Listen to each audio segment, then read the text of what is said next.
E aí pessoal, tudo bem? Espero que todos estejam bem em casa, bem seguros. Bom, como vocês já sabem, as aulas foram adiadas, né? Então vou ficar até o final de abril ainda sem aula. Então eu estou gravando essa aula com um pouco do conteúdo que é o próximo conteúdo que vocês veriam.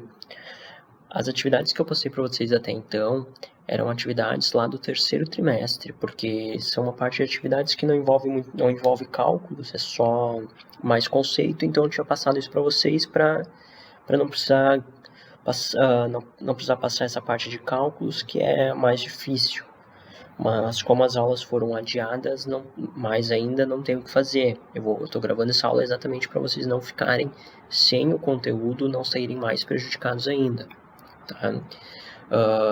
Bom, então é o seguinte, ó, é importante que vocês tenham sempre uma rotina de estudos.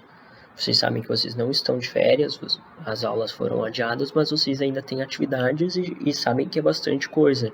Então procurem sempre manter uma rotina de estudos para fazer essas atividades, para não deixar acumular, porque vai ter atividade toda semana, tá? Outra coisa, qualquer dúvida que vocês tiverem e caso queiram me mandar, vocês podem me mandar aqui pro e-mail, tá? Eu sei que alguns já me mandaram pelo Instagram, mas o melhor mesmo é que vocês mandem essa dúvida pro e-mail, porque aí eu consigo depois usar esses e-mails para comprovar que eu passei as atividades, comprovar a aula, né? Porque lembrando, vocês não vão recuperar essas aulas, então as aulas estão sendo computadas com base nessas tarefas e se tiver dúvida, então mandem para o e-mail que eu já anexo junto também isso, tá? É mais por uma questão burocrática mesmo, certo? Bom, vamos lá então.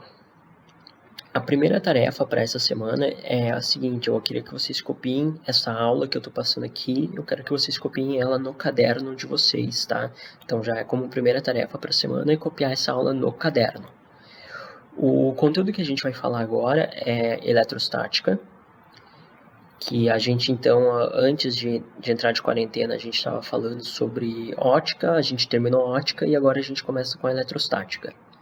Para falar da eletrostática, a gente precisa relembrar um pouco sobre a ideia do átomo, que vocês já viram os conceitos do átomo, isso vocês viram em química, no primeiro ano do ensino médio é passado isso em química.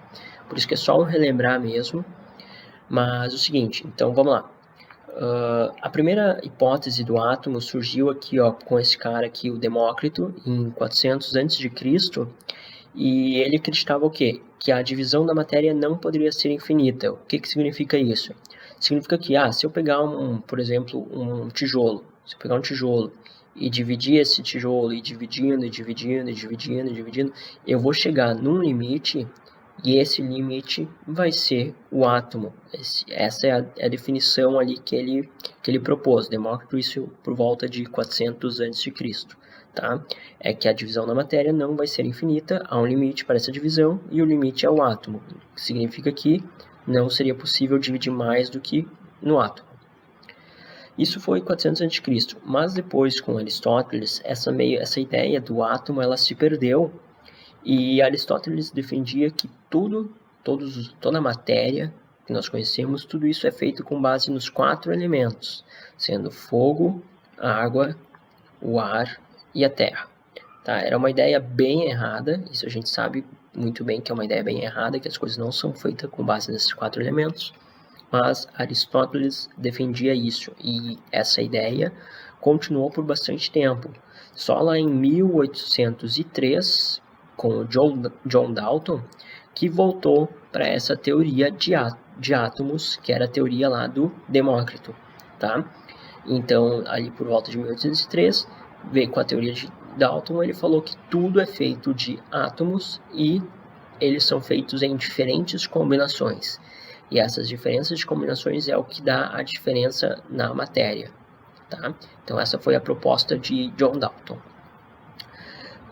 Em 1897, esse cara aqui, o Joseph John Thomson, ele, em 1897, ele descobriu o elétron. Esse elétron que vocês já sabem o que é, foi descoberto em 1897. Com essa descoberta do elétron, o próprio Joseph John Thomson, ele propôs um novo modelo para o átomo, e esse é o chamado modelo atômico de Thomson, ou também chamado de modelo de pudim de passas. Vocês já devem ter ouvido falar desse modelo, você deve ter lembrado disso lá no primeiro ano. Que no modelo dele ele acreditava o quê? Então que um átomo, esse átomo aqui, ele era feito de cargas positivas e cargas negativas. As cargas negativas ficavam nesse átomo de cargas positivas como um pudim de passas, né? As passas seriam as cargas negativas e o pudim seria a carga positiva total. Então a ideia do átomo de Thomson era assim, era um átomo que então tinha um fluido de cargas positivas e pequenas cargas negativas. Mas essa ideia ela foi refutada com algumas experiências físicas, essa ideia foi refutada.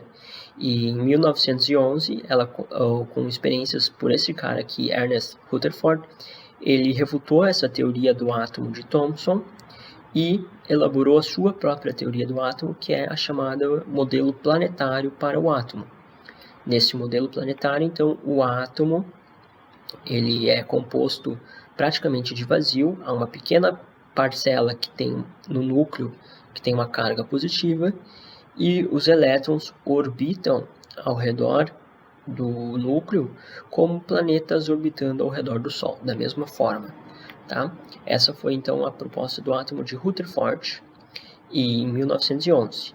2 anos depois, Niels Bohr ele complementou essa teoria do átomo de Rutherford, explicando então que os elétrons eles vão estar em diferentes camadas, essas camadas que vocês lembram lá da química, K, L, M. Ele completou então que o átomo ele vai ser composto então por uma carga positiva no núcleo e diferentes camadas vai ter diferentes orbitais, vai estar o elétron orbitando ao redor desse núcleo, tá? Isso em 1913. Em 1926, então, com a teoria quântica, surgiu a proposta de Schrödinger para o átomo, que seria esse modelo aqui, onde a gente tem um núcleo e tem uma distribuição onde o elétron pode estar. Mas o interessante disso tudo é que toda essa teoria do átomo, ela foi muito bem elaborada sem se conhecer o nêutron. Porque o nêutron, que vocês sabem que o nêutron ele está no núcleo junto com os prótons, o nêutron ele só foi descoberto em 1932. Mas ali já estava bem elaborado a teoria atômica com esse modelo que a gente conhece. Tá? Então, isso é só para explicar brevemente a ideia, né? Relembrando um pouco sobre o átomo. Agora a gente vai mesmo para o conteúdo que é a eletrostática, que a gente vai precisar lembrar um pouco desses conceitos.